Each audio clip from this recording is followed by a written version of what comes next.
Thanksgiving এর ছুটিকে কেন্দ্র করে এবার রেকর্ড সংখ্যক মানুষ ভ্রমণে বের হয়েছে।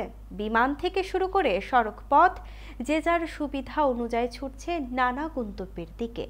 আমেরিকান অটোমোবাইল অ্যাসোসিয়েশন জানিয়েছে, এবছর থ্যাঙ্কসগিভিং এ সড়ক পথে ভ্রমণ করবে রেকর্ড ৭১.৭ মিলিয়ন মানুষ।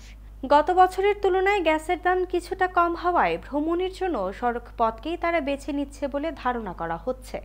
সড়কপথ ছাড়াও বিমানে গন্তব্যে যাত্রা করছে রেকর্ড সংখ্যক ভ্রমণকারী।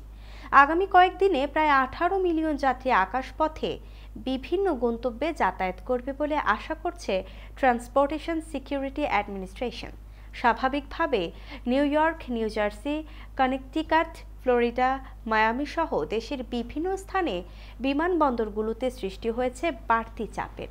পরিবারের আপনজনদের সঙ্গে সময় কাটাতে এবং তাদের সাথে বিশেষ খাবারের আয়োজনই গুরুত্ব পাচ্ছে অনেকের কাছে।